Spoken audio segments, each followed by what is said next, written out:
নমস্কার বন্ধুরা, সুমিস কিচেনে আপনাদেরকে স্বাগত জানাই। আজ আমি বানাচ্ছি হরিয়ালি আন্ডা কারি। এর জন্য আমি প্রথমে 4টে ডিমকে আগে থেকে সেদ্ধ করে নিয়েছিলাম। এবার ওর খোসাগুলোকে ভালো করে ছাড়িয়ে নিচ্ছি। ডিমগুলো ছাড়ানোর পর আমি একটা পাত্রে রেখে ওগুলোকে সাইড করে রেখে দিলাম।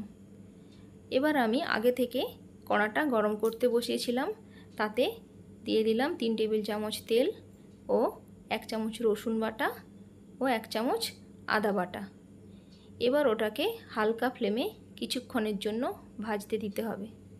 ওটা যতক্ষণ ভাজা হচ্ছে ততক্ষণ আমি আমার মশলাটা রেডি করে নিচ্ছি। এই মশলাটা রেডি করার জন্য যেটা লাগবে আমার সেটা হলো একটু বেশি পরিমাণ ধনেপাতা, একটা গোটা টমেটো ও 4টে কাঁচা লঙ্কা এবং 2টো শুকনো লঙ্কা। শুকনো লঙ্কা 2টো অপশনাল, এটা আমি আমার মতো করে দিয়েছি। আমরা একটু ঝাল ভালোবাসি, আপনারা আপনাদের মতো দেবেন। তারপরে দিয়ে দিলাম 2টো কেটে রাখা পেঁয়াজ। এবার এটাকে আমি ভালো করে গ্রাইন্ডারে গ্রাইন্ড করে নিলাম। গ্রাইন্ড করে নেওয়ার পর আমি এটাকে বাটিতে নিয়ে চলে এসেছি। এবার যে আগে থেকে ভেজে রাখা মশলাটা ছিল তাতে আমি পেস্টটা দিয়ে দিচ্ছি। খুব বেশি মিহি পেস্ট আমি করি না, কারণ এটা ভাজার সময় প্রবলেম হয় এবং তেলও বেশি লাগে, তাই আমি এর কনসিস্টেন্সিটা এইভাবে রাখি। এবার এই মশলাটাকে ভালো করে মিক্সিং করে এটাকে যতক্ষণ না পর্যন্ত শুকনো হবে, শুকনো শুকনো হয়ে আসবে, ততক্ষণ পর্যন্ত ভালো করে এটাকে লো ফ্লেমে কষাতে হবে। এবার মশলাটা যখন কষানো হয়ে আসবে তখন আমি এতে দেব হলুদ গুঁড়ো ও সামান্য পরিমাণ গরম মশলার গুঁড়ো দিয়ে আবার আমি এটাকে কিছুক্ষণ ভালো করে কষাতে থাকবো, একদম যতক্ষণ না মশলা থেকে পুরো জলটা শুকনো হয়ে যায়।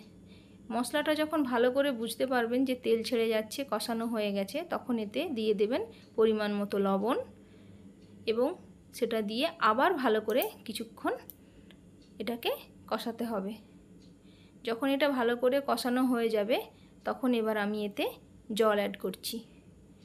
জল অ্যাড করার পর এবার এটাকে ভালো করে আবার পুরোটা নেড়ে এটাকে কিছুক্ষণের জন্য ফোটাতে দিতে হবে। যতক্ষণ মশলাটা ফুটছে ততক্ষণ আমি আপনাদেরকে একটা জিনিস দেখাই। অনেকেই ডিমকে ভেজে বানায়, তো সেটাও ভালো লাগে, কিন্তু আমরা এইভাবে ছুরি দিয়ে কেটে বানাই, কারণ তাতে ডিমটা সফটও থাকে এবং খেতেও আমাদের ভালো লাগে। তো যারা ভেজে খেতে পছন্দ করেন তারা ভেজে খেতেও পারেন। আমার ছেলে মেয়ে এইভাবে পছন্দ করে, তাই আমি এইভাবে বানাই।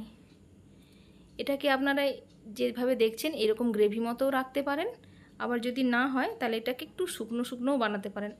একটু শুকনো শুকনো করলে বেশি টেস্টি লাগে।